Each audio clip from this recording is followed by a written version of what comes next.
He's really helped me out a lot. In those days, we used to use a electric metronome that had notches on it, like 8 beats apart, like 176 to 184 to 192. So in those days, we had to really guess our improvement. It was very hard to go between those notches also. The digitals today, 176, you go 77, 78, 79. So it's a big difference with the metronomes today. In fact, we had no tap button like today. I love the tap button because you could tap exactly where you could play relax but at your top speed at the same time. But the metronomes we had a choice, either too slow or too fast. If you were in the middle somewhere, it was very hard to get that pointer to go in between. Sometimes it would slip on the next notch. So basically, the digitals today are really great. In fact, I think the drummometer is a great motivator also. You could see improvement on one stroke. I know some guys that stayed at 890 and 895 for months. They were getting so discouraged. Or same thing with 779. And as soon as they broke 800 or 900, that was their goal. They wanted to celebrate or something. They were so happy, and it re-encouraged them to keep on practicing. When you see an improvement on 1 or 2 strokes, but it means the difference of 800 or 900. It's really a great feeling. So I think the drummometer is a great motivator. I always believed in using the metronome with the drummometer because this way it could set a pace. I notice a lot of guys, especially at the WFD events, they give everything they have for the first 20 seconds, and then come 30 or 40 seconds, they run out of gas. So the key to getting the best score and playing correctly is to pace yourself.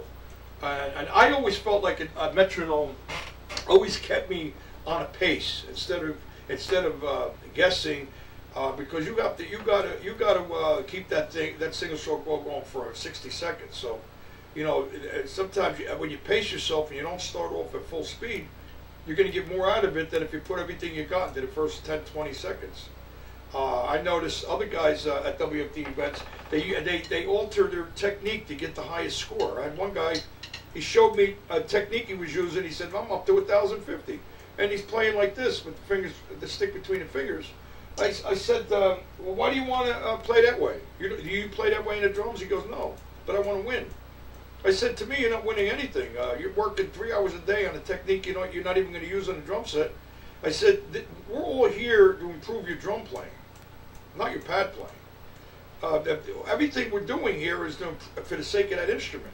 I always believed in practicing for the sake of the instrument, no matter what I'm doing. And I tell these guys, I say, to alter your technique just for a high number is silly. It makes no sense. I mean, if you're not going to use that technique on a drum set, why are you altering just for a high number? WFD, the guys in WFD, we always try to make sure the guy's playing correctly, whether it be a girl or guy. We try to show them that the drummometer is a practice tool to improve your technique, but you always have to apply that single stroke roll. You got to do it correctly. Trying to get a high number and fighting it is not the answer, because it makes no sense. You're not able to use it on the instrument.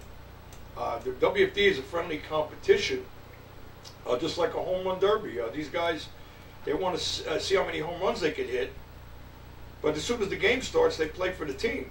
Everybody knows, should know, let's put it that way, everybody should know that the main purpose for a drummer is to keep good time and swing the band. In my day, if you weren't swinging, they'd look at you like they want to break your thumbs. That's the first thing. Now, speed is applied to all instruments, not just the drums. These guys that say, it's silly to work on speed, you should work on your groove and your timekeeping. I agree. But speed applies to all instruments. So if we had a bass player a couple of years back that couldn't make the up tempos. The leader had to let him go, and he told him, "Go work on your speed, and maybe you got a shot back with the band." A piano player that wants to play an intricate piece, a classical piece, he has to have the chops to do it. He has to work on his speed to play certain parts of that. It takes a lot of speed. The same thing with a death metal speed band. The drummer can't make those tempos. He's got to work on his speed. So if you're working on your speed and it's applied musically to the instrument, There's nothing wrong with working on speed if you want to develop your creative ideas.